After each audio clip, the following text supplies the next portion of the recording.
Let me get my charger just in case my phone. Hold up. I gotta get my charger just in case my phone died. Hold on.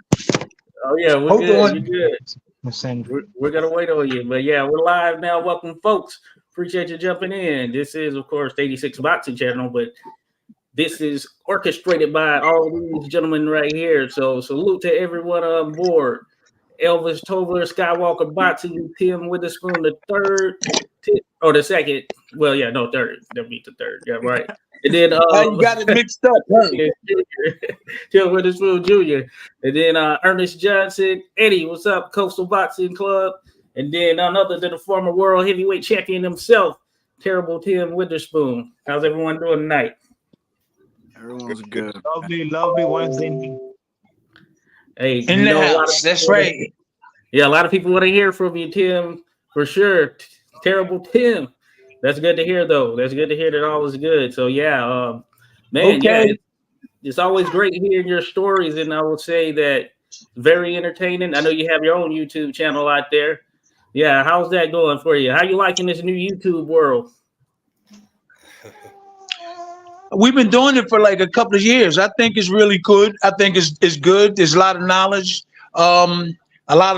If everybody tune in, you can find things out. You can find out what happened years ago and ahead. And just like what we're doing now, you know, there's a lot of young people that they're searching for a direction to go in. And a lot of them are looking at the YouTube channel for boxing, for skills, all that. So it's a good thing. It's a great thing.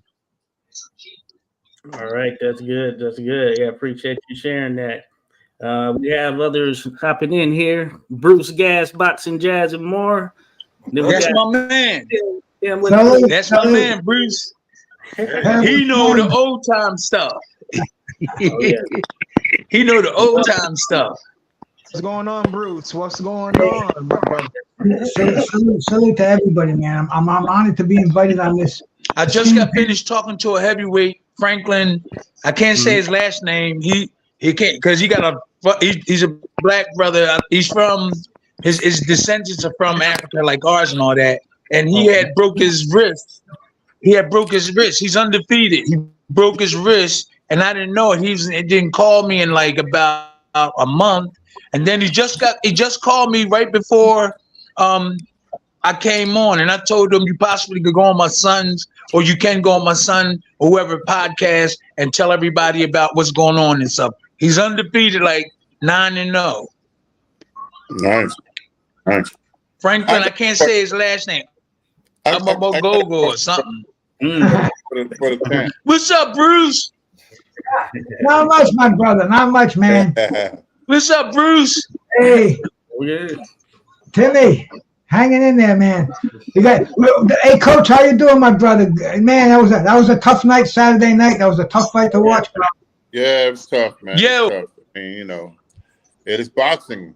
Say that again. None of us know how it is until, you know, we're inside the ring. So I don't know. I mean, my job is to make sure he can go 12 rounds, and boxing coaches have their job. But when you're sitting on the side and you're watching the fight, it's nothing. No one can tell the story but the fighter, because what they see, you know, sometimes we don't see. And I wanted the fight to turn out a different way, but it is what it is. And I never talked any shit about the fights. I was giving the motherfuckers facts, you know. So the fact is that the kid didn't knock nobody out, and you know we had an opportunity to win the fight, but it didn't turn our way. And you know, here we are. We got to go back to the drawing board. And Regis said he wanted to be 2-time world champion. He did that, and now he wants to be 3-time world champion, which would be a great accomplishment for him. I think he could do it. If he said it, he'll do it again. But it was great, man. It was a great experience. You know, we've been there before, but it's different when you in the heat of the moment, man. No one really knows. So I was blessed, man. Blessed to be a part of it. Who was the boxer's name? Who was the boxer, and where was he from? He's from New Orleans, Louisiana, and we fought a kid from Bay Area, Devin Haney. We fought him. Tim, that's Regis. That's Regis's strength and conditioning coach. Oh, I know. If all you had to do was say the names. Okay, all right. Okay, cool. All right. It's Regis coach. Yeah. You just got to bounce back. We're on a bunch of shows with Evans, bro. I mean, he does it from the heart, man. He's old school like us, and it's awesome to have him on here. And I got to give you a lot of credit, bro. You come on here, you eat your crow. You did what you did, and you're hanging your head high, and just move on and conquer the next fighter, bro. Absolutely. It's funny because people thought I was trying to. They was like, "What are you gonna say now, coach?" You talking about the Haney? You talking about the Haney fight, right? Yeah, I was like, "Yeah, man, it is what it is." I mean, I shook the kid's hand like I said I would. What did it go my way? No, but I shook his hand like a man and congratulate the young champion. And we both move on to different things. And prayerfully, we'll come back to this moment again, and we'll be successful. But it's boxing, So You talking about the Haney fight? You talking about the Haney fight? Yeah. Okay, you talking about the Haney fight, right? Yeah. Mm-hmm. Okay, so I watched some of that fight, and the guy that he fought, right? Yeah. I think he definitely needs a lot more training and defense. I'm sorry, my daughter just coming in. Okay, I'm sorry, Shania. Okay, I'm on the podcast. All right. I'm sorry.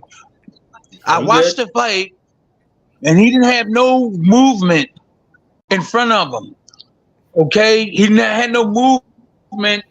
And it seems like he was fighting like an amateur. I don't want to criticize bad and people get mad at me. He had heart, but all he needed was to learn how to, because he didn't seem like he knew this movement was like just awkward. Like, if this is the same fight. That's the same It just fight. recently happened, right? Yeah. Okay. Yeah.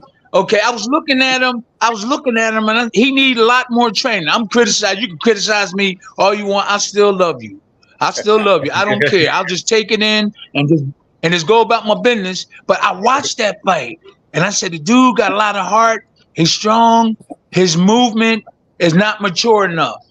And a lot of trainers these days, they don't want to hear it. I came from the old school, but I was watching it yesterday, matter of fact. I watched a little bit of it, like 3 rounds, and Devin Haney kept backing up. He don't know how to fight standing straight there with you. He was backing up the whole fight, and he won. So Devin Haney needs to stay in his ground. Go ahead, Bruce. No, I was going to say, what did you think of the fact that Devin Haney came in that ring at 165 pounds, bro? I mean, that's not right, bro. That's just too unfair. 165 pounds, bro. He was too heavy, right? Yeah. 165. He put on 25 pounds in one day with hydration. I've been in nutrition for the last 35 years. I never heard of anybody hydrated. Gotta be an IV involved. Do that. Gotta be an IV involved in that. And so you saying he's a middleweight, really? You saying he's a middleweight? Yeah, basically, it's likely. A fucking super middleweight. Super 165. He came in. Oh yeah, that is right. Okay. That's Canelo Alvarez way. I didn't care. Knock nobody out. He don't got middleweight punch resistance. No. Yeah, that is true. No. Well, all I saw was him backing it up, countering. When you got to show a lot more than that. He's winning fights, but suppose he fight a Joe Frazier or a Mike Tyson like guy, they be in his behind for all the rounds. Haney gonna be in trouble because you got to learn how to come forward and say I'm the ball with your punches instead of backing up all the time. So that shows me not fair. I don't know if he's scared, but why back? I ain't backing up. I'm gonna make you miss right in front of me, and if I have to back up, I'll do it to throw punches. But he was backing up the whole fight. I wonder if anybody taught him how to fight coming forward. Well, I think the kid has the whole fight. Yeah, he has an arsenal. Regis had 24 knockouts. I honestly wanted to bait him into a fight. That's why I was saying I was talking about Devin Haney, not Regis. I was talking about. Yeah, I know. So no, real quick, and I'm gonna let you go. I was just talking about Devin Haney. Yeah, I know. So that's what I wanted to do. Yeah, I was get Devin. I was talking about Haney, not Regis. Okay. Yeah. I was trying to get Haney to get into a fight. I was trying to piss him off, and I thought I had him by the ropes. He came out and he squared up. I said, "Oh, he in trouble." Then that motherfucker got in his bicycle. He got on his bicycle and started running, but he had to do. That was his game plan. Hey, so Elvis, real quick, is Regis going to continue to campaign at 140? Oh, Devin got on his bike and started rolling. He started on the move. He will. I think he's going to stay 40. I don't think he's 47. Okay. But he may change his mind. That ain't my decision. That's for him and the boxing coach to think about. Yeah, I don't know. If he stayed, we can still train. But either way, I'm down. Okay, that's good stuff. Hey, can I ask Senior a question? I got a question. Well, it's going to be controversy. It's going to be controversy. Oh, can you hear me, Senior? Yes. All right, I got a question for you. So look, you see all this technology we have. Yes, you, Tim Senior. We got all this technology here where we're able to go and see people training and seeing different techniques and things like that. How would this technology that we have today have impacted you guys back in your time? What would it have meant to you guys to have been able to have? We did. Well, we did things like watch the video before you fight the guy. We used to watch for the weaknesses and practice on how to get rid of practice your opponent weaknesses and strengths. So we say like Larry Holmes got a hell of a jab. We practiced 2 months blocking jabs. We had guys with good jabs, and my trainer he trained Tim too. You would get up there and block the jab for like a month and a half. We took Larry Holmes' jab away, and he had enough. So what the boxers need to do is get some footage of their opponent, and then find out their weaknesses and strengths, and work on that. And that's how when the bell ring, you'll be expecting what you was watching on TV. I don't think that the boxer in front of him could add something. You could add something on, but the weaknesses and the strengths, you get a hold of them. And like 60%, 70% of the fight is won. Yeah. If you execute, we took Larry Holmes' jab away, and he didn't have nothing else.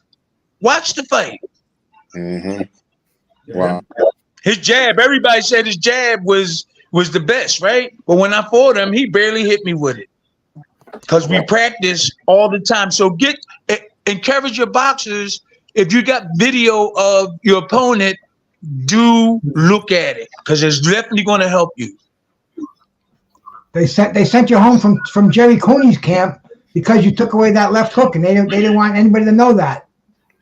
Yep, my trainer Slim. Real quick. My trainer Slim, who's really smart. He's really smart and he's intelligent.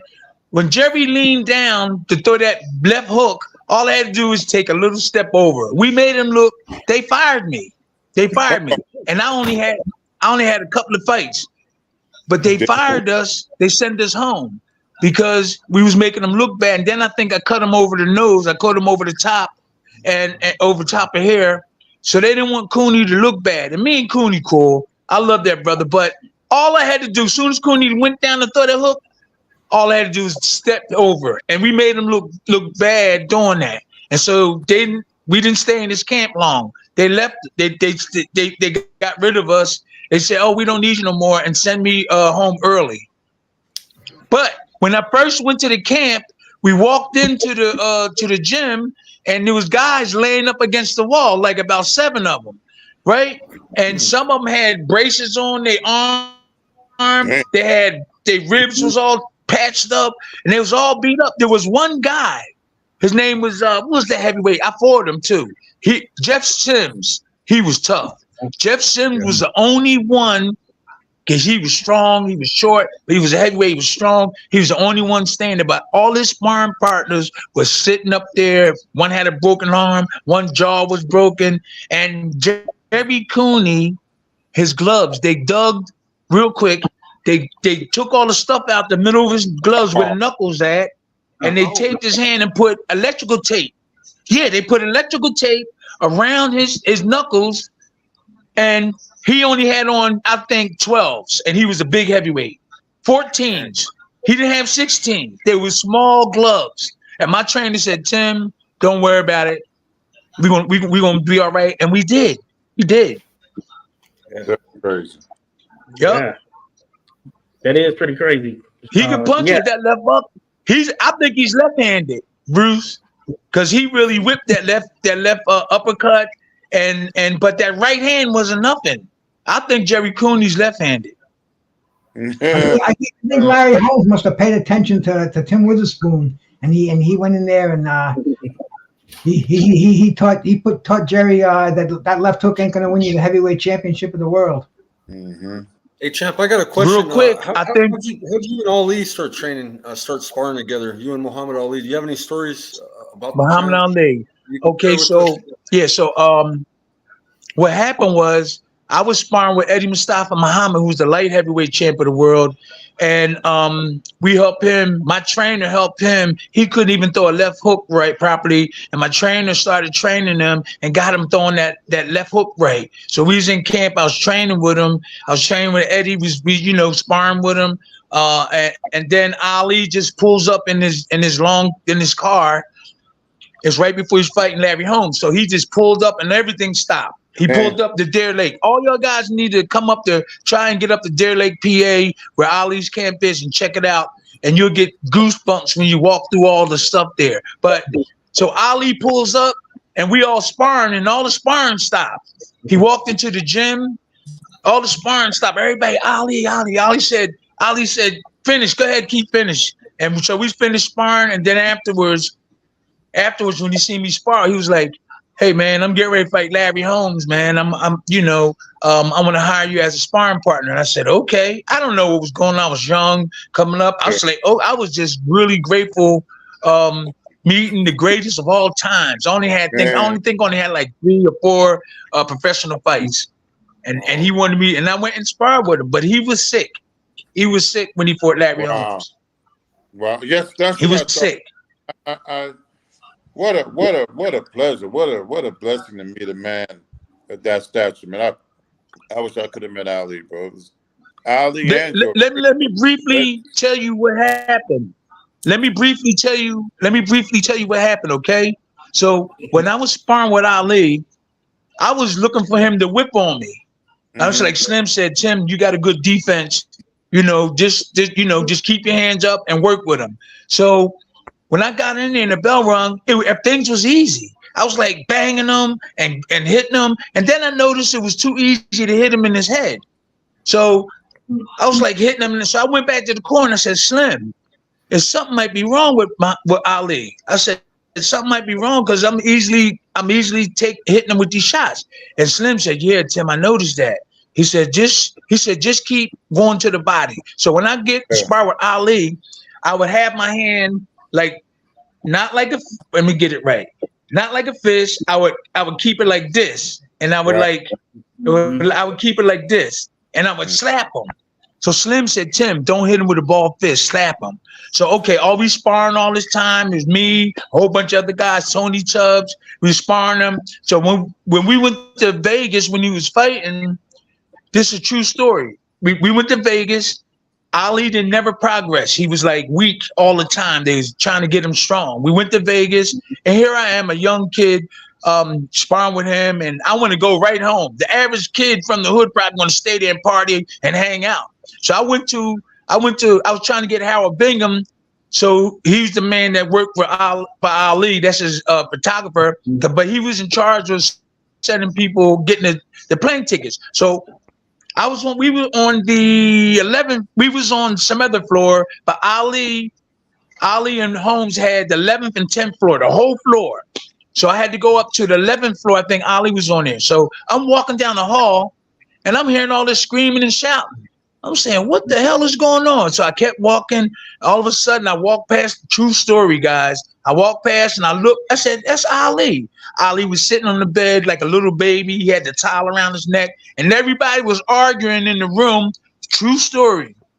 Arguing in the room about whether he should fight or don't fight. This is when he get ready to fight Larry Holmes. And I'm like, I stayed there for like 5 minutes. I was like, damn, they arguing, they fighting. So I went down to Harold Bingham's room. I said, yo, man, I got to get out of here, man. Can you get my ticket and all that? And he was frustrated. It seemed like everybody was frustrated in the whole thing. And I was like, damn. So his wife was getting mad at me, Harold Bingham. I said, all right. And Harold Bingham said, okay, Tim, I'm going to come over and tell you and give you your flight and all that. On the way back, they was arguing about not letting Ali fight. And he was sick. And then there was some people who said, no, he all right. And Ali was sitting there like a little kid that with candy in his mouth. He had the towel around it doing this while they was arguing. And I said, oh, so I went back to the Dunes Hotel where I was staying, and I was telling everybody, man, Ali might not fight. I said, he might not fight, man. They was over there fighting and arguing about him fighting. And then don't you know when the bell rung, when the fight went off, you could tell he wasn't going to win the fight. He was that weak. This is a true story, guys, about Larry Holmes fighting Ali. They were arguing about whether he should fight and not fight within about 5 days, 6 days before the fight. Damn. I witnessed it with my own eyes. I was like, whoa. That's crazy. Okay, let's move. Let's keep moving. I knew something. That's a true story. And I don't know. I think Larry Holmes knew what was going on, and he still. Yeah, something was wrong with Ali. He was sick. I didn't like that. No, man. That hurt me, man. That fight took a lot out of me. I think I. Larry didn't know. Larry knew. I went to see that fight on close. Yeah, I went to see it on close. About 7,000 people in the Providence Civic Center. And when you were walking out, you could have heard a pin drop. I mean, you know, we expected the Muddy Casey to hit that run one more time. And it was like, you know, what happened? Ali just got beat up. He got stomped. I mean, it was like, this is, I mean, you know. Yeah. I just want to go to bed. I don't even want to go out and have a drink, man. You know, take me home. Just it was surreal, bro. It really was, man. I think that's what the last time that we kind of already knew, though. Yeah, you knew, man. I tell you, you should have got the house. Already knew. You should have went to the casino and taken your sparring. You should have went to the casino and taken your sparring partner's check and made some big dough in that fight, man. You had some inside information. You knew Ali wasn't going to win that fight.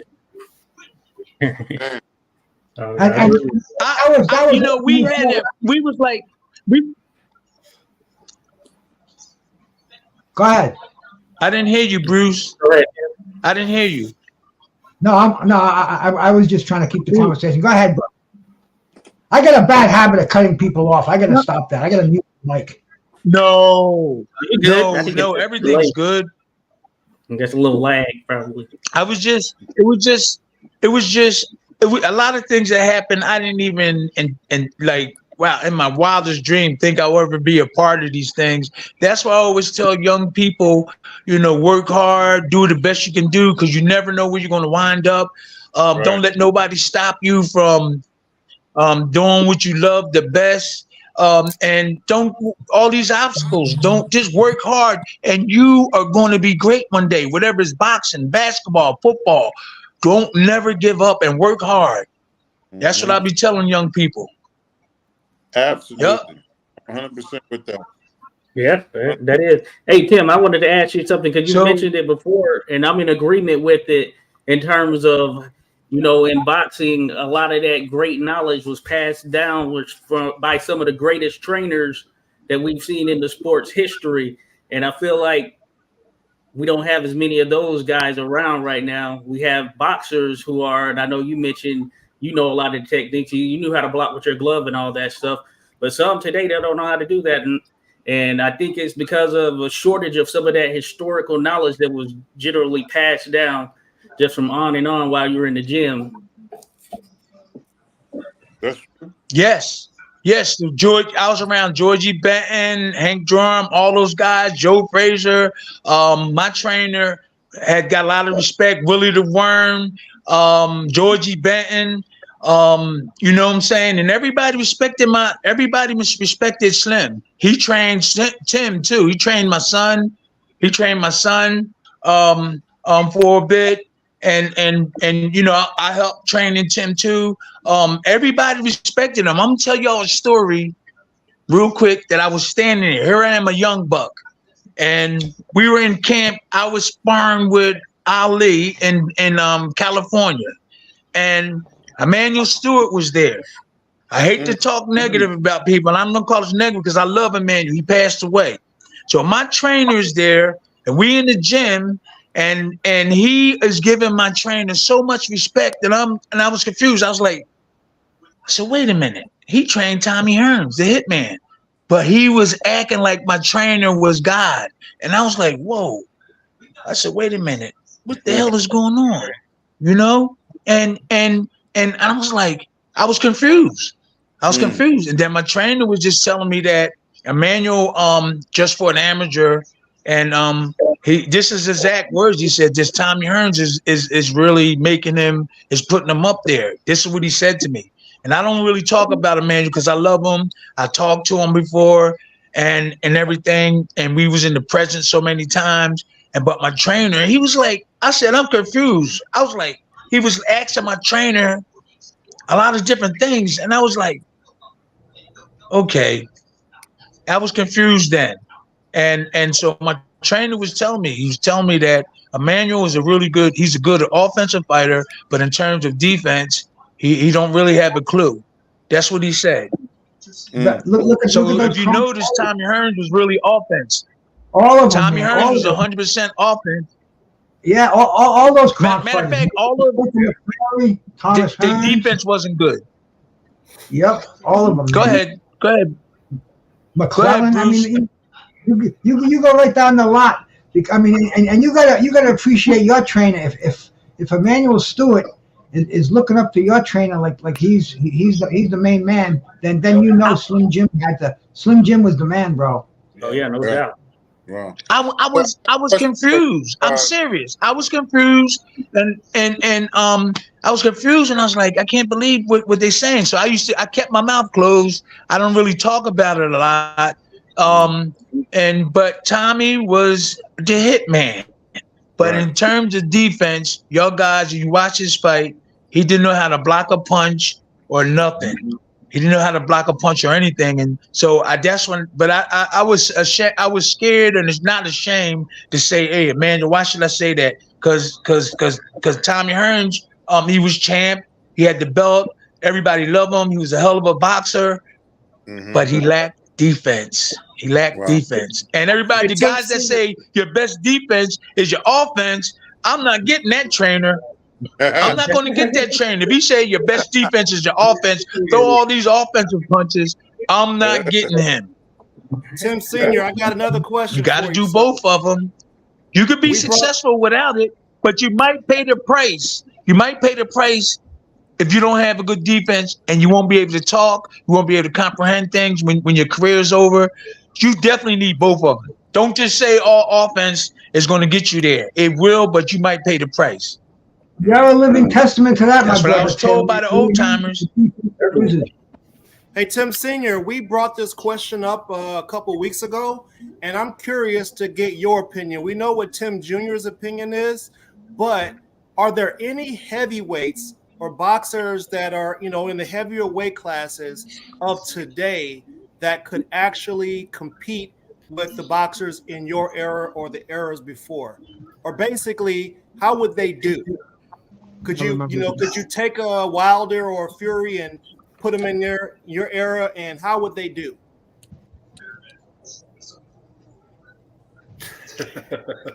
Yeah, I don't think that. Let's say Tyson, not Tyson Fury, but Tyson would be able, to me, to do a lot of damage in our era, even though he was quick and fast and got you out of there. But Tyson Fury has no defense. I love the brother. Me, you know, I was over in England with them guys, with the Gypsies. I spent a lot of time with them. They have their own community. They don't mess with the English people. They do, but they don't. They don't call the police if something happened in their neighborhood or in their area. They don't call the police. They handle. They got a senior guy in their crew that handles all that stuff. But I don't believe during our time, Tyson got heart. But I do believe he would have got hit with left hooks and right hands, and I don't think he would have last, because his defense is holding and then letting go. That's his defense. And he backs up when you approach him. When you approach him with aggression, he backs up all the time. I was taught to stand your ground and make a miss. You can step back, but your best bet is to stand your ground and make a miss and then retaliate back. But Tyson doesn't do that. He'll go back, and then if you get too close to him, he'll grab you. I didn't like the hold, and I love the brother, but I didn't like it. Sometimes it got boring when Tyson hold and then hit like this, you know.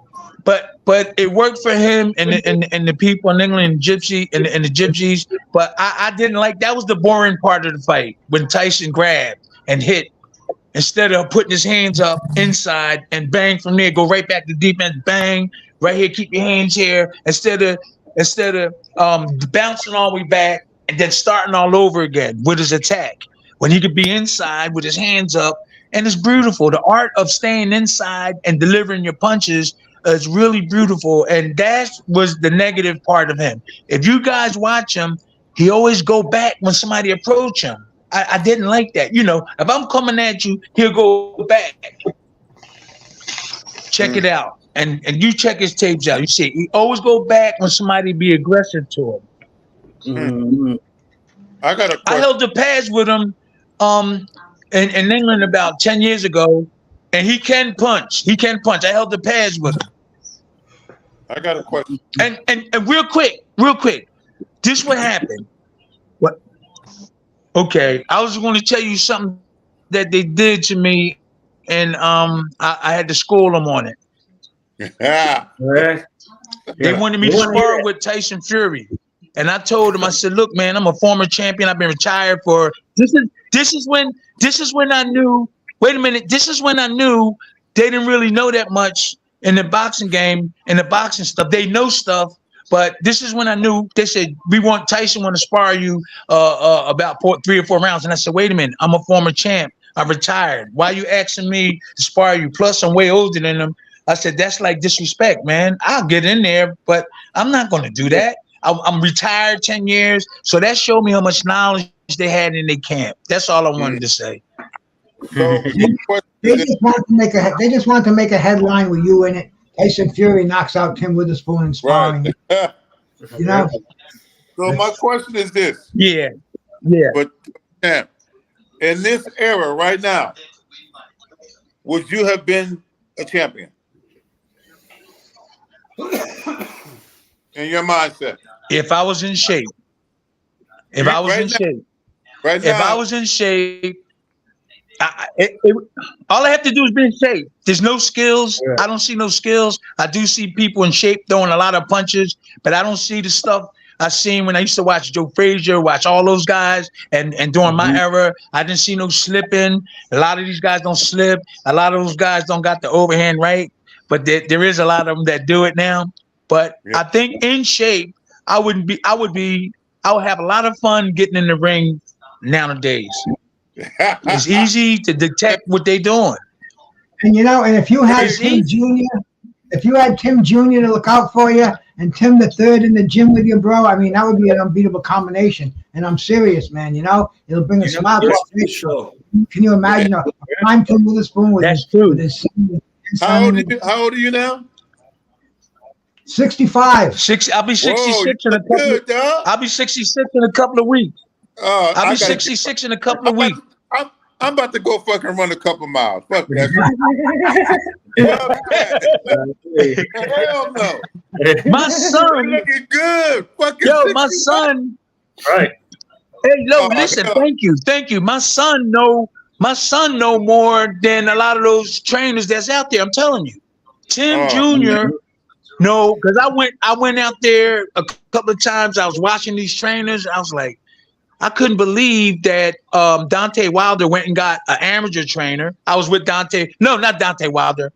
Deontay Wilder went and got Malik Scott, who was everybody's sparring partner. I love the brother. He got mad at me when I talked about him because this is what people want to hear, the truth.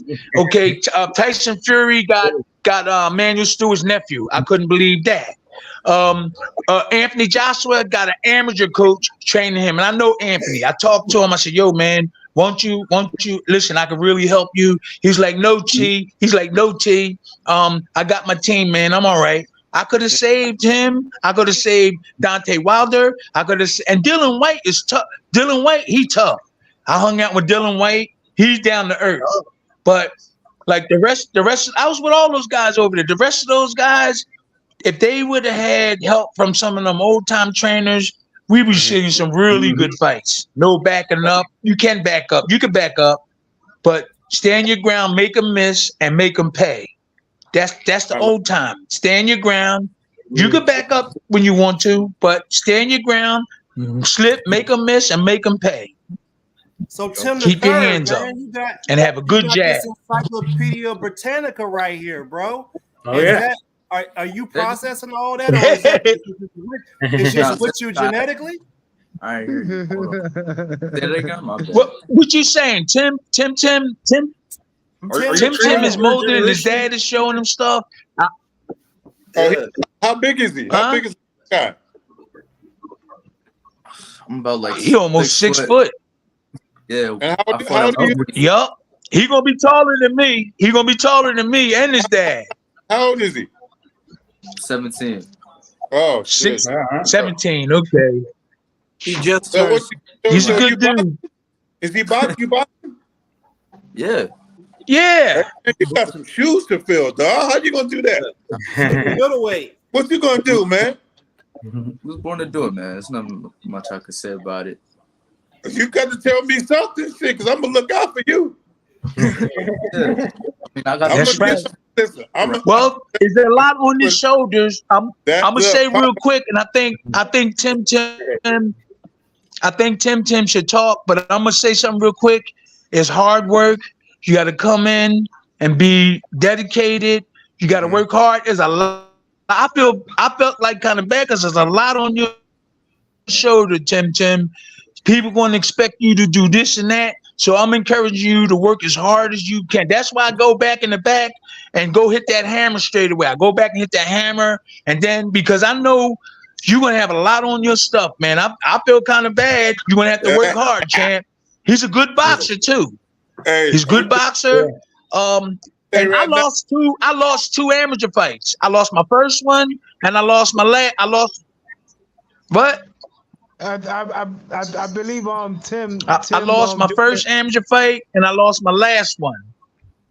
I believe Tim Jr. was telling us that story a while back. He said he says a curse that all y'all go through it. Damn. But I'm gonna tell you right now. What's the curse? But when coaches know that you are the grandson of Tim Witherspoon, they can be like, "Oh, that motherfucker is the grandson. You better come with your best. So you better stay on your game, son. I'm telling you right now, don't slip. They coming, and they like. Hey, I don't gotta say nothing. They got they coming. I'm telling you right now, like Deion Sanders says, they coming. You better be ready. It's even worse than that because we in the Philly area. So, yeah. So it's like. My dad turned pro in '79. Then we haven't stopped being a part of Philly boxing since '76. Damn. So we can go in any gym in Philly and people will know who my son is. Don't know who Tim is. We call him Tim. So when we show up to these fights or when people show up to our fights, it's going to be rough. It was rough on me. My nose is gonna be real rough on him. Hey, I tell you what, I'm gonna be in Jersey for Christmas, New Year's. I'm coming by the gym. You got to, man. Dad, he's over in Trenton. He's right in Trenton, Dad. Yeah. I'm coming. We all listen. We all gonna have to make a little family reunion in Philly over here. Oh, for real. Tim, you got the Nico Walsh curse going, bro. They're gonna be watching you. I'm gonna bring my little grandson with me. All right. I'm coming to the gym. Fuck that. Say he's 2, right? Yeah, he only 2, man. I kind of listen. Tim. Both of you guys together, though. Tim and I, we talked about weights, and Tim said in hindsight, he wishes he should have lifted weights when he was boxing. What do you think about that? Well, I needed somebody to help me with the weight. Somebody that's a professional. We got a guy, Omar, that's in Tim's gym that know exactly how far to push you with the weights and how far to go and how far and when to stop. This is what we didn't have when I first started fighting, because the old heads didn't want you lifting weights at all, but they let you chop wood. So nowadays, everybody moved up like George Jefferson into the east side, and they lifting weights, but they know exactly how much to do and how much not to do. So I would encourage Tim to start lifting. Tim, his dad, would be on top of that. Well, let me add one. Let me say one thing. Now Pop, no problem. Tim Witherspoon champ, you ain't had no problem knocking motherfuckers out. You had that strength. You had it. You didn't need that shit. But right now, no, you talking about me? You talking about me or my son? I'm talking about you. Like if you say you didn't live, I had the delivery. Yeah, so you had that power. You had that. No, I lift a little. I lift a little. Okay, so a little bit. If I lift the little weights. Yeah, but my trainer didn't want us lifting. Right. In so many ways. Go ahead. You go ahead. With that, and you said some key things. There's a way to do it and a way not to do it. But for guys that are coming up like your grandson, middleweight, I'm gonna tell you right now, this is freak. The strongest people in the world, athletes, are gymnasts. I'm telling you, pull-ups and dips, pull-ups and dips. Do that shit religiously. Then the only thing you need to do with them weights is punches. You got 3-minute rounds, right? Yeah.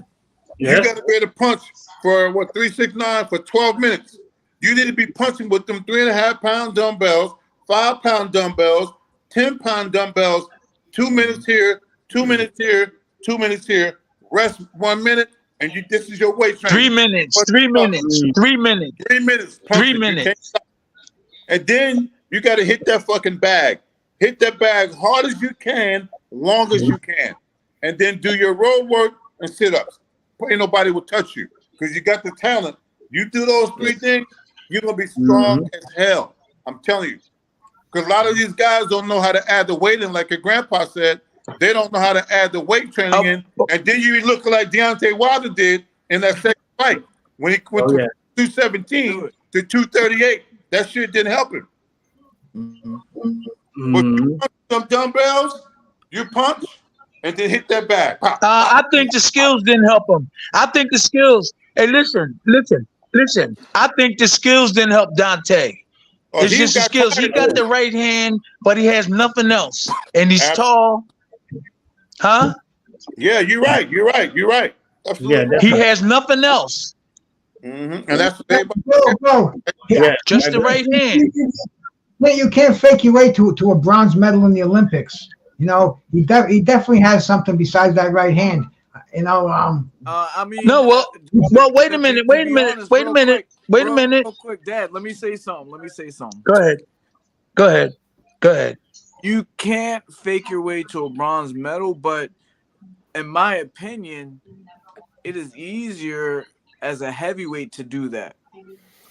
Because there is not that many athletic heavyweights, and you can see it in the pros right now. I can see if you were talking about when Holyfield and them and what's his Terrell Biggs and all them were there. There was a different skill level, but right now there's heavyweights right now that are pros that are faking it to the top. And I'm not saying that it don't happen in other categories, but if you want to say, if I was going to manufacture someone, a great white hope or a great black hope or a great Mexican hope, I'm going to try to do it in the heavyweight category. I'm not going to try to do it. I'm not going to try to do it in a welterweight or middleweight category. If I wanted to give somebody with the least amount of skills to win a heavyweight championship, I'm going to put them up against Tyson Fury or Deontay Wilder or Anthony Joshua. I'm not going to put them up against Devin Haney, Teofimo, or Tank Davis. Right. It's just that makes sense. It's just a little bit different. Yeah, you're right. I agree. Yeah, I agree. Hey, Tim Senior, what do you think about? Because somebody had asked or mentioned Deontay Wilder's power, and you have people who say he's the hardest puncher of all time, which I don't agree with. But what do you think? Because he's tall, he can get a lot of leverage, and he knocked these guys out, but certainly not the same crop of heavyweights from your era and then some of those eras going back. Well, let me say this: his first 20 opponents wouldn't get approved by the boxing committee to fight me, or Greg Page, or maybe I don't know, maybe light heavyweight. So when you go in front of the commission and try to make a fight, the first maybe 25 of the guys he fought, they wouldn't let him fight us. So he fought 25 guys or whatever where the commission, they let him do it. But if I was fighting, they would say, no, you got to get somebody better. In one of those fights, we were there. I fought on this show. We fought on the same card. Okay, Tim, tell him about it. Tell him about it, Tim. I'm just saying, I told him. Tell him, Tim. We were in Cincinnati, and I don't know how many fights he had at the time, but the guy that he fought was wearing regular Nikes and regular shorts, like they got him like right outside on the street. Now, and I just like my dad, I play politics and tell you that I like Deontay Wilder, but the truth is, me too. That there's a different manufacturing, a different what do you call those rappers that we think are industry plant? Yeah. There's different plants in the game now than there was back then. I'm telling you, Mike Tyson, Manchurian candidates. Even though Mike Tyson, they said that he had some easier fights and stuff like that. At least them guys were really boxers, they were really fighters. I fought on the same card as Deontay Wilder, Adrian Broner. They have an Olympian that's from there. Where you guys on? Rasheed Wallace. The only one that had a fight like that was Deontay Wilder. The only one. Yeah, I think Rasheed Warren. He's the smaller. And Dante just got the right hand. He 3-time Olympian, Rasheed Warren. But Deontay Wilder has gotten better since then. He has gotten 100% better since then. I cannot, I cannot neglect the point to say that I've been retired for 9 years already, and that fight happened when I was still pro. So he had a lot of time to grow and a lot of time to get better. Hey, so let me ask you a question. What do you think about the heavyweight card in Saudi Arabia? Ooh. I'm sorry, what was that? What do you think about that heavyweight card in Saudi Arabia? Wilder's fighting Joseph Parker, and what's his name? Who's fighting? Anthony Joshua, Otto Valine. I tell you, the best player on the card for me is Big Baby Miller and Daniel Dubois. That's a lot of questions in that fight. Big Baby never in shape. Okay. If so let me ask you guys a question. Is the drug testing going to be different over there? That's a good question. Probably not.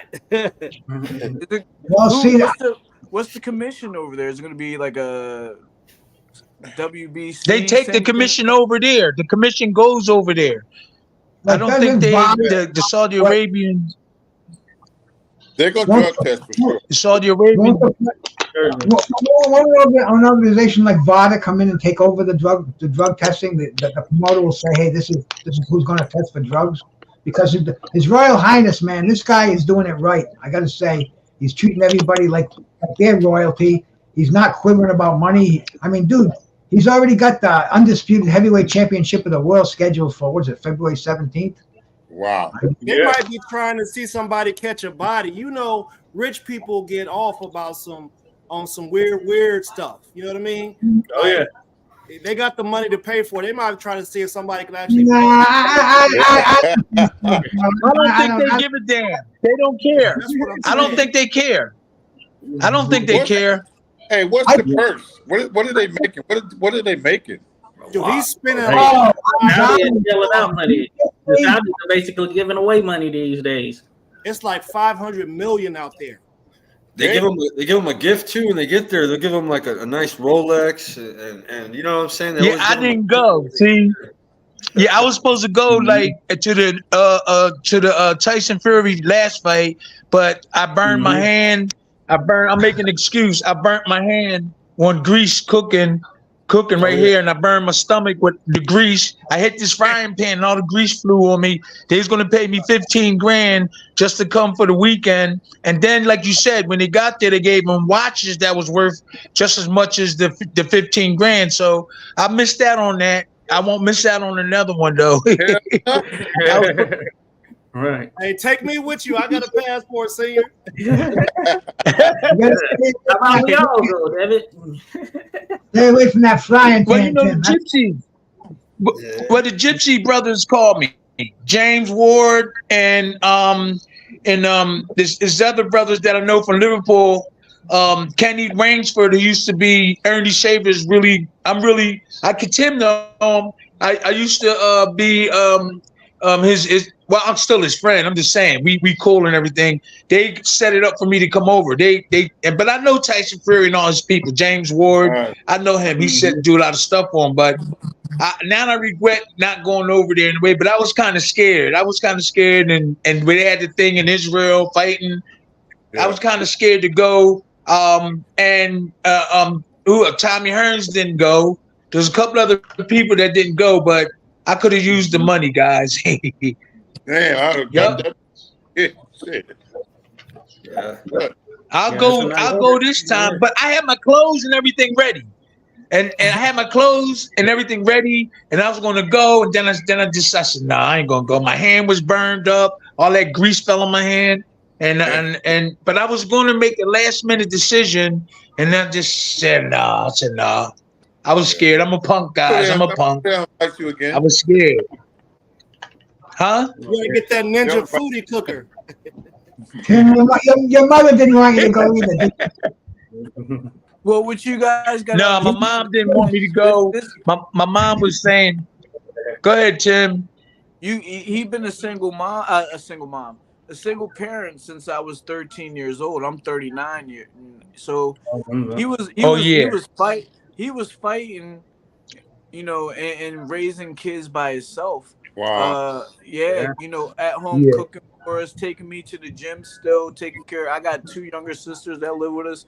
So at the age of 13, he started being a single father and taking care of us, and still fighting into his 40s to take care of us. So a lot of people don't understand that. I think over in Japan, he's known as the boxing. Don't make father. me cry, Tim. In Japan, he's known as the boxing dad because of that. Yeah. Nice. That is good. Yeah.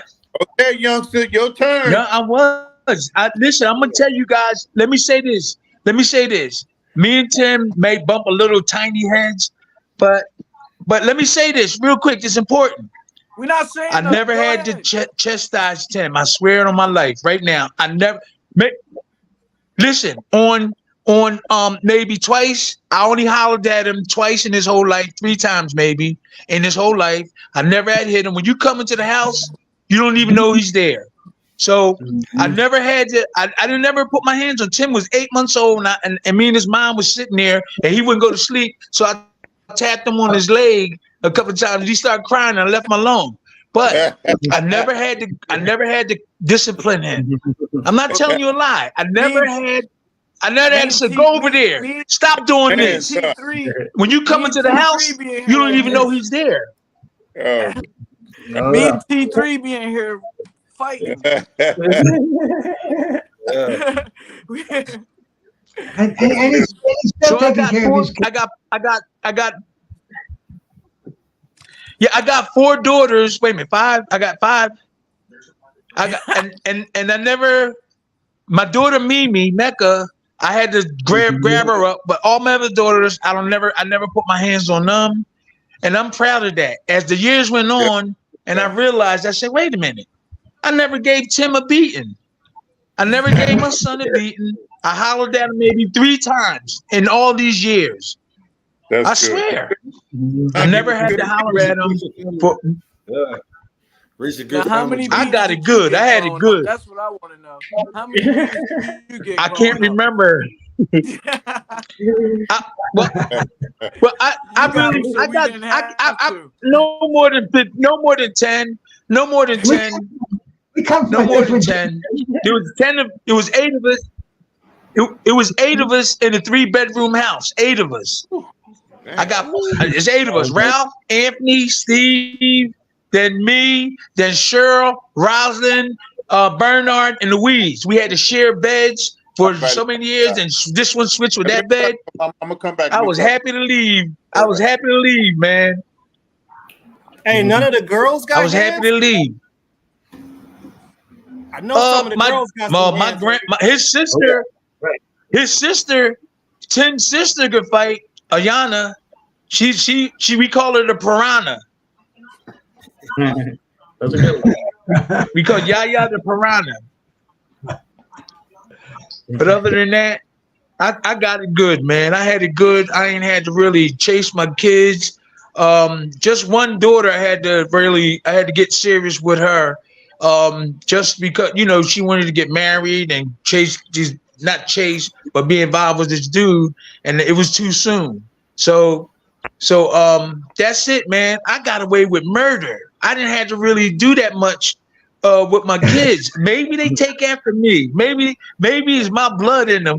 Because I don't really do too much either. I didn't really give my mom a hard time. Can you imagine dating Tim? Can you imagine dating Tim Witherspoon's daughter, and he's not happy about it, and you got a guy like this come knocking on your door? I mean, dude, you might as well go into the monastery and become a priest. Bruce, it's all of us. I'm the only boy, and it's still hard for my girls. It's still hard for he got high standards. He got high standards for us. I don't know if you know, man, but Mr. T has a daughter, and she's a comedian. She tells a story about her dad pulling up on people's cribs with the hands in Chicago. Hey, that would be terrifying.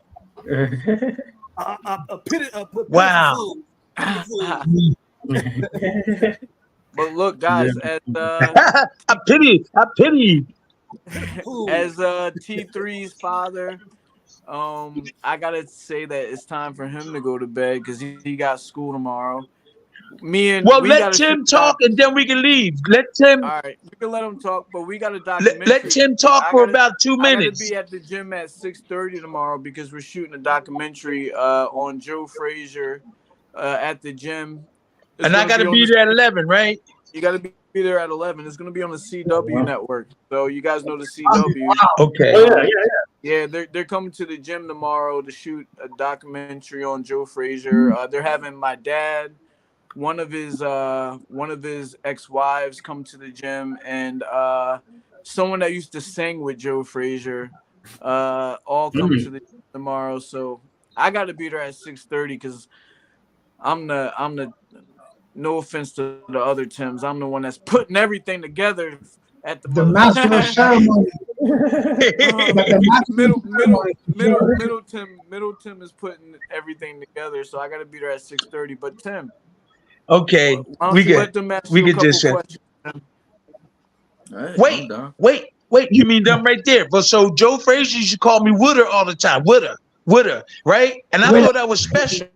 I used to go to his gym. He showed me how to put the weight. He showed me how to put the weight on my left leg and throw the hook.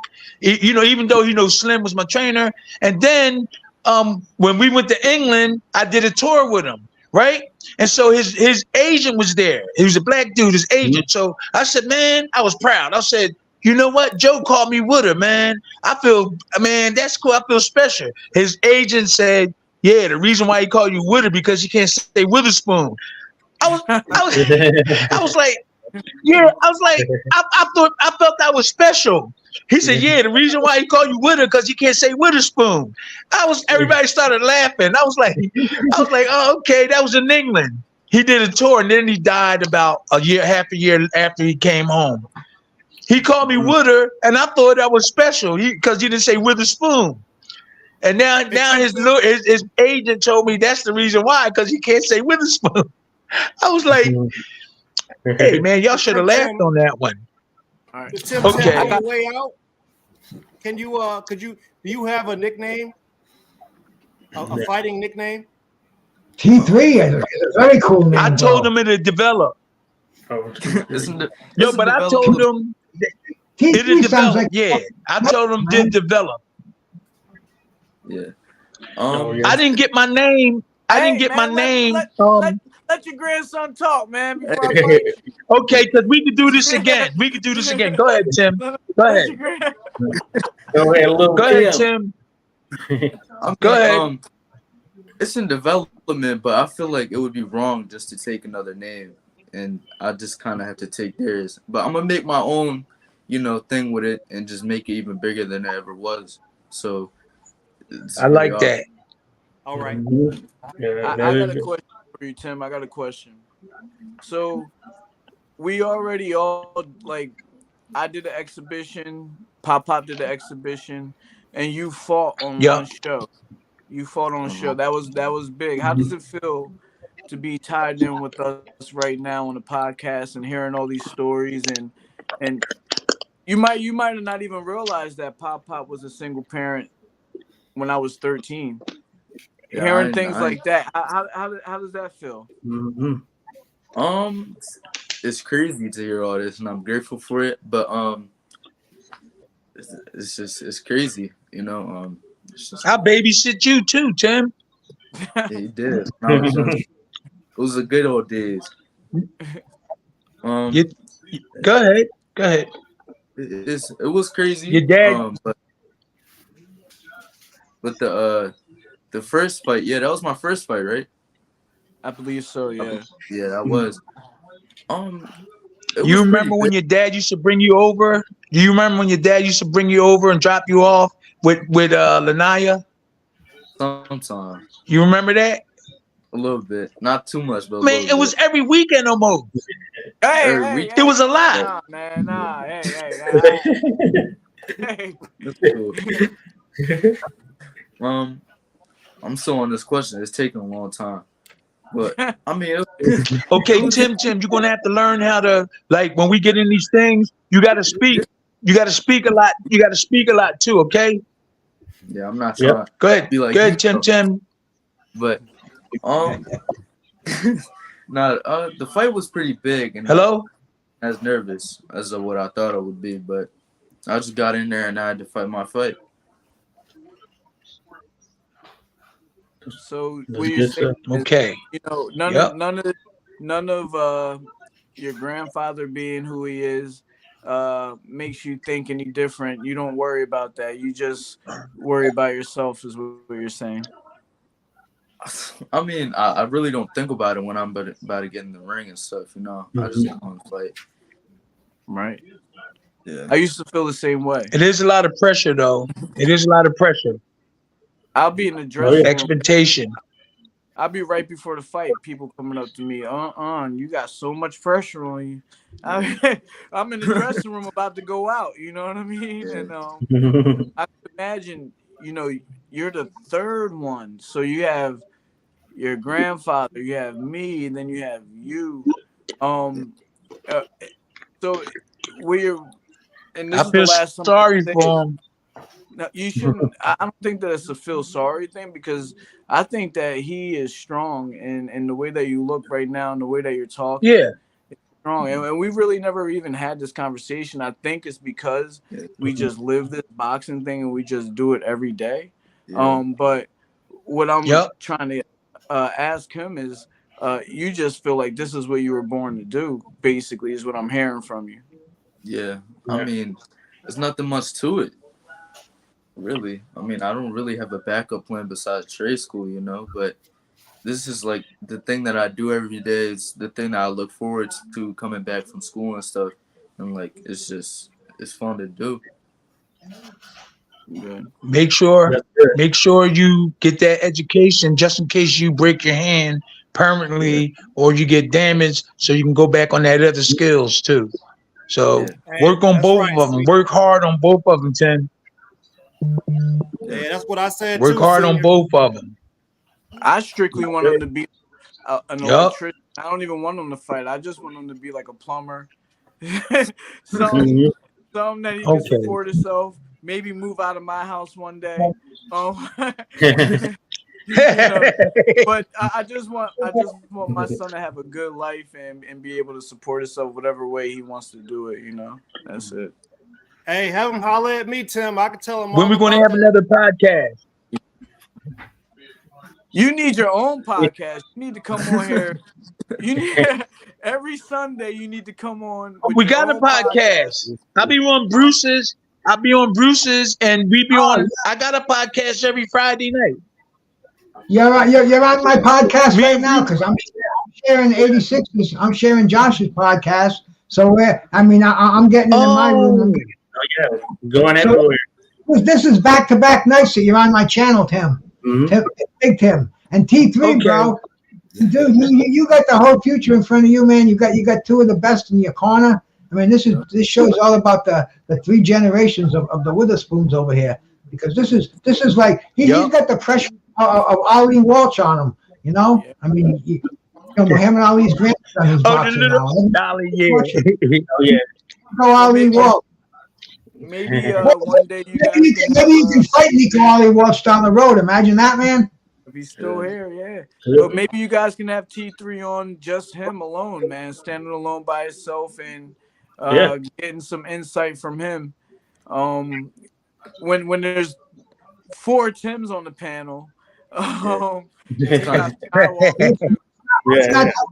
not that easy, you know. When you say Tim, everybody's trying to chime in. So I think that would be a good idea, having just him on one day. I'm not got any problem with it.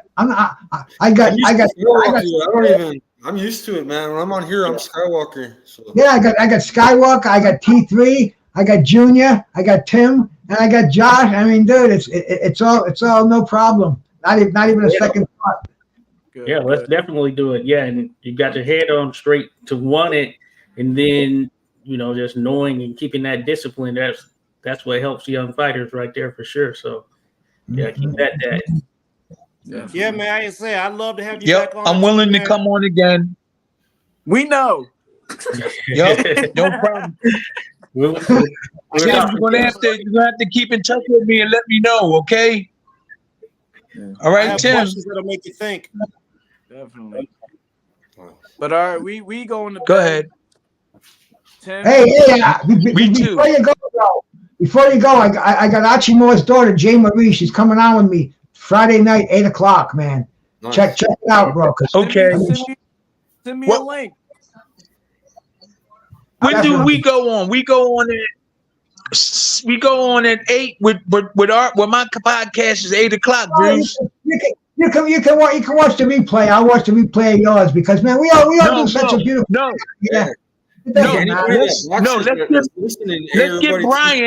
Let's get Brian to come on. Let's get Brian to come on. You're together and have a show with her. Because I was with Archie Moore. I had a chance to be with him. One of the nicest persons I ever met. Nice, cool, and calm. And I was with Archie Moore in training camp, and he was training people. And I had the privilege to be with him. Talk to him. He liked me, and we was talking all the time. Get up in the morning next day, eat breakfast. That was really good, man. Hey, we'll talk you ready to go too, Tim. We'll talk before Friday night, and I'll see if I can get you on there. But this is the first time that I've spoken to her. It'll be the first time I've spoken to her on a show. And today's Archie's birthday, by the way. Oh yeah. 110 years old today, and that's how we got talking. And right now she's doing interviews today with Mike Weaver, and she's doing interviews with Eddie Mustafa Muhammad. And I said, J. Marie, just give me a time and we'll do it. And she said, 8 o'clock. Eddie Mustafa. So I mean, I'm excited. I'm excited to talk to her, get those memories of Archie Moore stirred up. And Tim, we'll talk before that, and maybe you can join us and join in the conversation, because bro, you know what, you're the connection to Archie. You guys are. I'm just a host, bro. I'm just honored to be sitting in the background and listening to you cats. Tupac 13, Charles D, Remy, my brother.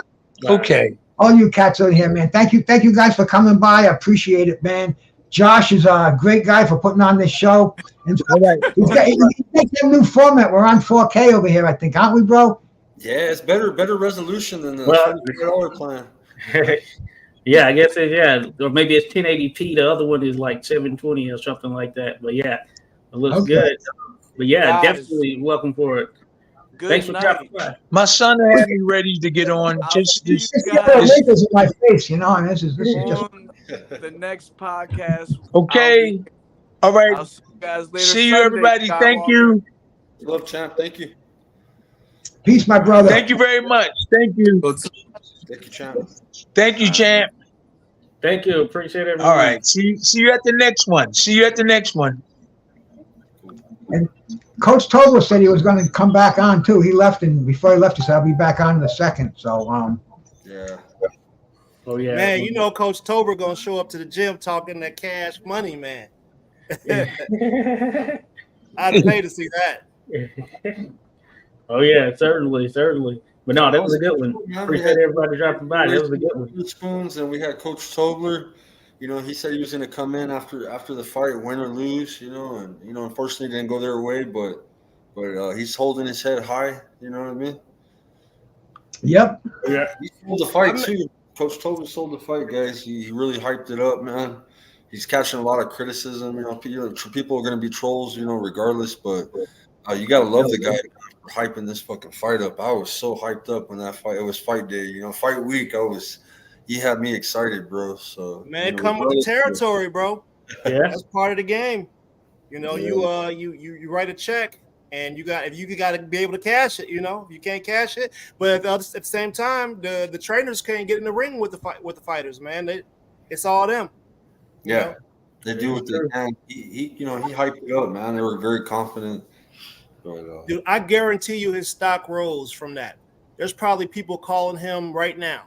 Because even though Regis couldn't get to Devin, he never got tired. Maybe he got tired of getting punched in the face and not being able to hit him. He played the best mental warfare against Devin, bro. He played the best, better than Cambosos or mm-hmm. Like mental warfare. They really got under their skin, huh? Well, Devin was just he pitched he did an incredible job. He pitched a shutout. It shows us once again, and I hate to even say it, but fucking levels in this game. Yeah. And Haney is on a level, bro. And especially when I heard today that he came in at $165. I mean, that's not a size, bro. That's crazy. Yeah, I didn't know that until it was mentioned here on the live. That's 165. Hey, look, but that shows you the difference in the levels, though. If you're learning stuff from, a childhood, if you got 7 or 15 years of learning boxing from childhood versus you getting 15 years of learning boxing from adulthood at age 18, you still got room to grow as taking it from childhood versus taking it as an adult. It seems like people who are adults, they don't learn things as fast, or they're not as much of a sponge as they were when they were kids. So Devin definitely had a better or easier, I won't say easier route, but he definitely had a more, a preferred method of learning boxing versus doing it from being an adult. Right. It showed. Salute, Marky, brother. Thank you for stopping by, man. Peace. Yeah, we had Team Donaire stop in too. They're in Florida, WBA convention. We had the father-in-law pop in and say what's up to everybody. So shout out to Team Donaire coming in. Talk to Jerry. Oh yeah, man. It's a blast doing these lives like this, man. Hey man, who do y'all got in the Bam Rodriguez fight? Holy crap! It's a good fight, man. He's kind of slick with it, but Bam can crack too, and he's slick. He's got good defense. Yo, the Irish kid is the truth. I'm leaning towards Bam, bro. Bam's proven though, man. He's been right. A year ago, they were talking Bam in the pound for pound until he got hurt. He beat the top dogs already, man. So it's like, we know that he's on that level, that Jesse Bam, and we know Sonny Edwards. I mean, do we know that he's on that? We know he's on that level. Sonny Edwards is not a game. I'm telling you, he's not to be played with, bro. Right. Yeah, I think it's 50-50. Yeah, they got a couple of European fighters over there that got the skills with them.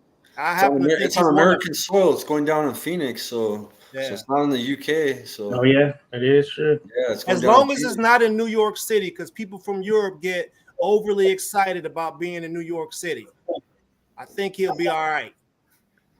Yeah, Marky got salute, my brother. He says, I got Sonny. He has a date with Clarissa's. Did you guys see the Clarissa Shields debacle, guys? Yo, I saw it, man. My man hit her cold. That left hook was cold, bro. And she said, but did you hear the coach on Pro Box? He went on Pro Box. Yeah, I heard that. Yeah. The coach of Arthur, the Russian fighter that knocked out Clarissa Shields, that's being accused of having no padding. Because remember, she said that. Yeah, that's crazy. Yeah, so that's like a criminal accusation. Defamation. Right? Yeah, it happened 5 years ago, bro. Yeah, but it's coming out. It's surfacing now. With that interview or whatever, right? It's a non-issue, bro. They're not going to be able to find the gloves. They're not going to find witnesses. I mean, it's just YouTube bullshit. Yeah, the coach is on the defense. So girls don't fight guys. What the fuck, man? The first thing I thought was Clarissa got a fight coming up soon, and this is some great promotion. That's the first thing I thought. Oh yeah, that is true. Then she wanted to fight Keith Thurman. Bro, that was just fucking crazy. Imagine what Keith Thurman would do to her in a real fight. Right? Yeah, insane the way she's called out like him, Sean Porter, and Triple G before as well. And this dude's got. Let me pull up his record, man. I think he's got about 4 knockouts. She got real work in with Earl Spence, right? She did an interview when she was talking about Earl was giving her them body shots like he give them to regular dudes. So I mean, she been hit by some real punchers. I don't know if maybe he took it a little too easy on her and she got hype about it, but. Yeah, maybe. Yeah, I've seen, you see the girls, they generally spar with guys in the gym and all that stuff. Some of the guys mostly just hold back kind of just to allow them to get that work in. But yeah, she's at a 160, 154 up in that range. So yeah, she could, get in there and move around probably some smaller guys. But yeah, when you're talking about that elite level, even the elite level amateurs who are around her size, I don't think she stands a chance as a female beating one of those elite amateurs. You know who's somebody that people are going to have to contend with sooner than later? Shadeja Green. All right, female Mike Tyson right there. Holy crap. Oh, yeah, she's fighting this weekend. Yeah. Man, you give that girl 3-minute rounds? Ooh. Yeah, I'd love to see her in 3-minute rounds. Bro, this guy's name is Otters Amatos. He's got a record of 6-1 with 2 knockouts, and he's been knocked out. Amatos. Amatos, yep. Yeah, apparently Rolly knocked him out. Rolly Romero. Hey, listen, man. Hey, Rolly is good for boxing. Rolly knocked him out. I like Rolly, man. I mean, I'm not calling him a world-class boxer, but I think he's good for boxing. When that dude starts talking, it's worth a good laugh. It is. I mean, I think he comes from like Taekwondo or something like that. He comes from one of the karate disciplines, but he can hit, he can punch, man. He's him, Rolly and my man Regis should probably get at it. That would be a great fight because Rolly trying to take the dude head off, and Regis ain't going nowhere. So I think that would be a great fight. Rolly's got I don't know if he's a champion recess or whatever the hell he is, but he's got a name at 140, and there's a lot of talent at 140. Rolly could make himself some retirement money if he just keeps his head on straight. And even if he gets beat up, he'll still be able to become a very, very expensive gatekeeper. Rolly got a belt. They WBA, a version of the They robbed that old man. Ishmael Barosas, bro. And poor Ishmael, he was supposed to get another chance at becoming an intern. He didn't get that because of immigration problems with his opponent. And then, so Rolly need to run that back. You know, he got to Rolly won't do it because there's not enough dough in that. Rolly knows he wants Lopez, he wants Devin Haney, he wants big Ryan. I want to see Ryan and Rolly. I'll get some water. I'll be right back. To be honest, man, Ryan and Rolly need to go over to the Misfits League. Subriel and Tio should fight, and then Rolly and Ryan. That's I don't know. Yeah. Rolly and Ryan are like, they would be the kings of Misfits. They should go over there because, man, they talk trash. They don't have the necessary skills to be real professionals. You know, they should just go over to Misfits, go get the bag, because the bag is definitely there to be had. You know, talk a little trash to the Pauls, some of the British dudes. You know, go get the bag. Yeah, right. Hey, that's Tommy Fury. He's the Misfits real boxer over there. Yeah. Lunch meat.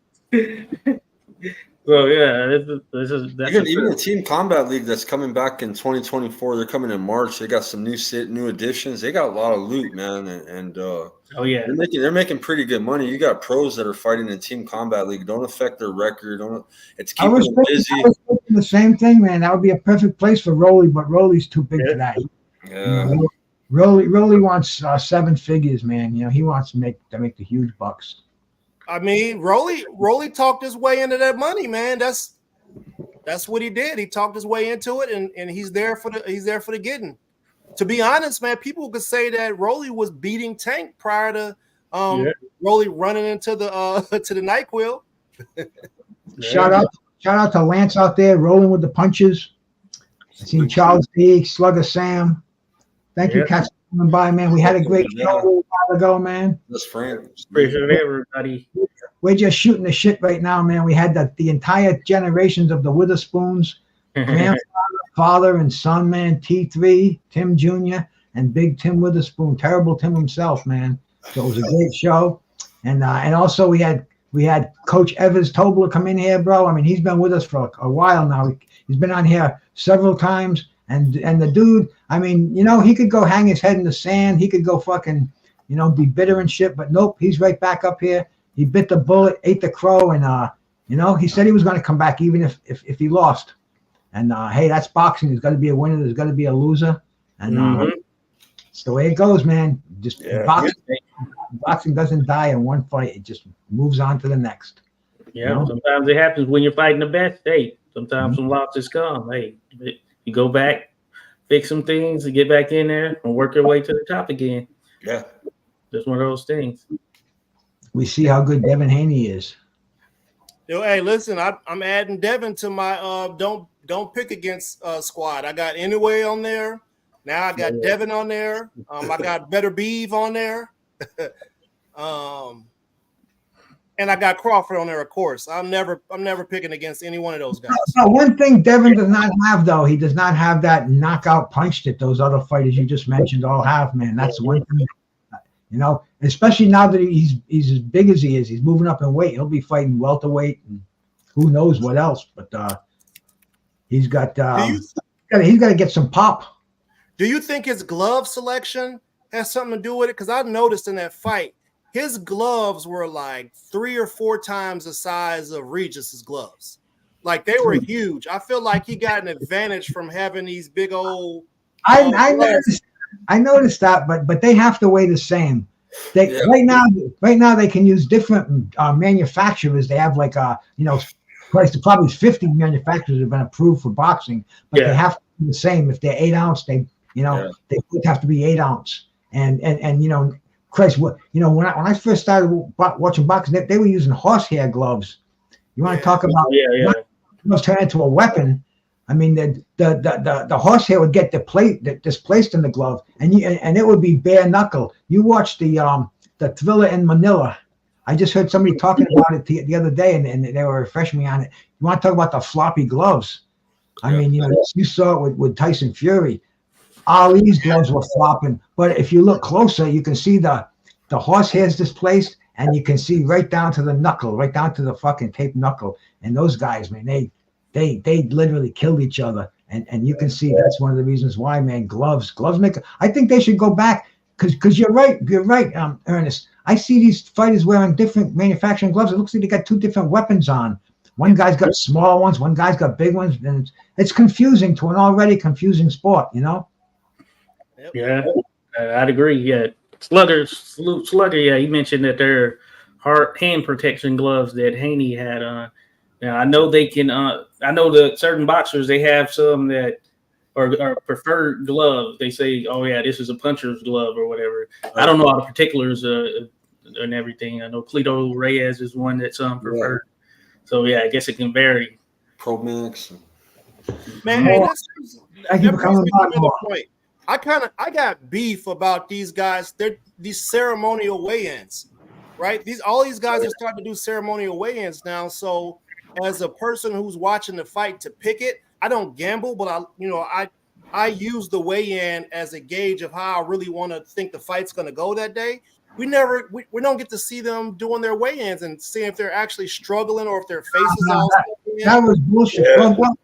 Bill Haney got a mole there. Every fight we know that who's came in underweight. We know in the community. You know what I'm saying? Like even though we don't see it, we know the casuals don't know. Bill Haney was on Malachi's show yesterday, and everybody was criticizing the weigh-in because nobody saw it, and they had all these rumors, and he said that his son had to take his fucking jockey shorts off just to get that extra 2 ounces. He just made 140, and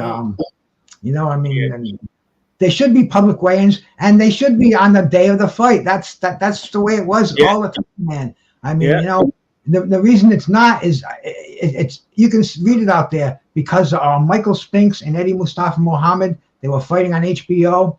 It was same day weigh-ins, and it was they weighed in like 3 hours before the fight to start, and Eddie Mustafa didn't make the weight, and they had to cancel it. And HBO it didn't have any programming, and they bitched. They weren't going to have boxing anymore, and because of that, it was changed to next day weigh-ins, and it's been like that ever since. And now we got rehydrations, and I mean, just ridiculous. It's really making this sport a fucking joke. I can see why young people. I don't want to watch. I'd rather watch UFC. Yeah, right. No, it's just not. It's not. They're the ones who started the ceremonial weigh-in stuff. Well, it's Advantage Vegas when they do that. Mm-hmm. Yeah, a lot of money poured into them at this point. They generate a lot of funding from just having those weigh-ins. But yeah, that same day weigh-in argument, definitely one that could help with ensuring that you don't have a middleweight in there with the welterweight by the time the fight actually takes place, which is, but hey, if you can make the weight and you don't miss it, then I guess kudos in that regard. Even if you are bigger, you can get down there and you can actually make the weight and not miss it. Then yeah, it's just one of those advantages. I remember back in the days, back in the afternoon boxing, they would say, if for a non-title fight, they set the weight if you were a lightweight 135, but they'd lean a pound one way or the other. They would let you get away with being a pound because they weren't that strict because they knew it wasn't like it is now where they're using PEDs and rehydrations and I mean look, damn, my mind is still blown with Haney coming into that fight at 165. That's fucking crazy, man. I got to look into that a little bit more. Bruce, let me ask you this, Bruce, because I mean, I've heard some people talking about it before, and I'm not that old. I'm 43, right? So I've been watching boxing since I can remember. My grandmother was watching it, and I've been watching it ever since she watched it. So, have you ever heard of the commissions actually catching violations prior to the fight, or have they really just never actually caught some dirty stuff prior to the fight? Or is that true? Have they never caught anything? Because there's, there's clearly been violations, but it don't seem like they ever catch them. I don't know, man. I don't know. It's what can you catch? I mean, you can drug test for diuretics. You can catch fists being wrapped with cast material. Oh yeah, shit like that. They catch that all the time. Catch that, yeah. Boxing, many times. Shane Mosley when he fought Ricardo Mallorca, was that his name? Yeah, Mayorga. Yeah, that was after the fight. Margarita. It was Margarita. His trainer felt something in Margarita's gloves, and they went back to the dressing room. They rewrapped him. A piece of plaster fell out, and that was like on camera and everything. But there's been many chances. I mean, even after the fact, look at Billy Collins when he got killed by Louis Resto. It was on the Duran Davey Moore undercard, and the padding was taken off his gloves. It was down to just leather and a wrapped fist, a taped fist. And this kid was undefeated, and he beat him up so badly that he had to retire, and he ended up committing suicide a couple of years later because of because he was just so fucked up. But the commission didn't catch it prior to the fight. No. Actually, the commission doesn't catch it. It's got to be somebody in the camp. The commission, as long as you pass the tests, the commission aren't policemen. They don't watch you wrap the gloves. There'll be somebody there while you're wrapping the glove, but they don't watch everything that's going on. People can get stuff by them. It's up to the other camp. You got to be almost like you got to have members of your camp really vigilant, guys who know how to cheat, see how a cheater reacts. So it's a game. It's a cat and mouse thing. Yeah, listen, man. When I be watching fights, I be watching everything. I be watching the bottles they be drinking out of. If it's a squirt bottle, if it's clear, if they're actually really cracking brand new water bottles open. Like I be watching all that stuff, trying to see, what's going on, because obviously I'm not there, and I feel like it's some funny stuff going on, and I just, I want to see if my brain's good enough to pick the right fighter, without the mumbo jumbo, the cheesy stuff. Yeah, Margarito. I think he was proven, bro. I think he was suspended for a year, and he came back, and Manny Pacquiao beat the shit out of him.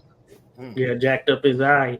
But yeah, he did get suspended, and of course it leaves a stain or taint on his overall legacy, considering he was pretty solid. And coming up, he knocked out a lot of guys. He was in there with some big guy or with some good competition, and he was tough to deal with. But yeah, that's one of the things that people questioned, whether he's been doing that or he had been doing that for a long period of time, or was it just that one incident, which is really interesting. Hey, shout out to my sister Mayhem and Miracles. Thank you for coming by. And I noticed, man, you always sharing my broadcast. I appreciate that. I'm getting different people that come in and they say that you shared the show, and shout out to you, my sister. Go over there and give her a sub, man. She's out there in the chat. Gonna do that, yeah. For those listening, yeah, give everybody a sub. Mayhem and Miracles, thank you. And Lance, thank you.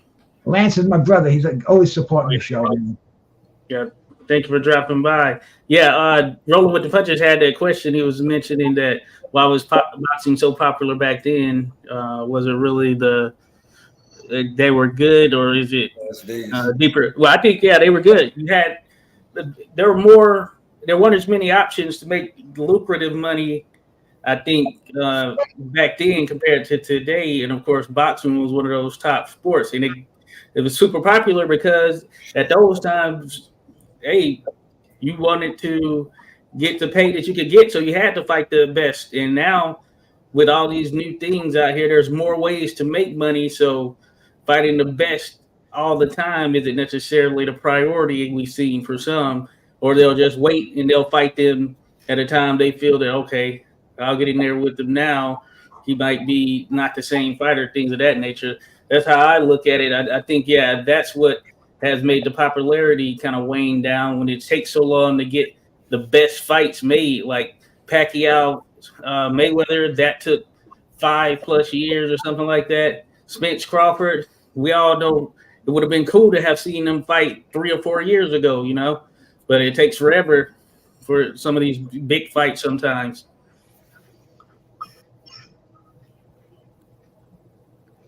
And these are the names of the sport as well, the big names. So, yep.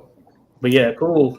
But You no, showed me a picture of a fight in the early 1900s, and it was sold out Coliseum, and yeah, that was Soldier Field there. Soldier Field, yeah. I'm like, Soldier Field, Chicago. I think it was the second Dipsy Tunney match, 1927. About a crowded event. Shit. They had over 120,000 people there, you know. So yeah, very, very different these days. But in England, they usually do get a lot of people to come out. Like when Anthony Joshua fights, you know, he can do 70,000 with just a regular opponent, a regular heavyweight that people don't really know. Right. You know, Canelo, when he fights in certain locations, he can do big numbers as well. Man, I don't know if you guys know. I mean, I've lived overseas in a bunch of different places. Soccer and certain other sports are they literally shut the whole city down for it. People dress up how they're going to dress up. They be outside singing and chanting, and it's like, you never see anything like it, bro. So they're really serious about their sports over there whenever they have them. It's definitely like it's straight tribal. Like you might, if you got somebody else's jersey on from some other soccer team, you might get beat up and drugged down the street somewhere, bro. And nobody's going to say anything to you. Yeah, that is what it is over there for sure. I've got crazy video from like World Cup action over there. And man, everything shut down. The bars put all their chairs out in the middle of the streets, and they give you like whole bottles, bro. Yeah. Yeah. No, that is. You saw Miguel. Hey, that's a trip right there. But no, that is good stuff. But cool, man. Yeah. I appreciate everyone coming on. I'm about to head out of here. Yeah. But yeah, this was a good discussion for sure. And hey, we got to do it again. Let me know. Always down for it. Everyone listening, be sure to go give everyone a like, to subscribe, share the love. We're coming back another time. Reserve. Yeah, man. Appreciate you guys. Tap back in. We had the whole full Witherspoon family on the show. We had Coach Evans Tobler of Team Regis Progress come on the show. Rewind the show, check it out, man. Give everybody a like, subscribe to Bruce Gas, Boxing Jazz, and more. 86 Boxing for hosting the show. Ernest Johnson, you ready to promote your channel yet, bro? I will be by the weekend. All right. Thank you guys for tuning in. Appreciate you. All right. Thanks, everyone. Salute all. Later.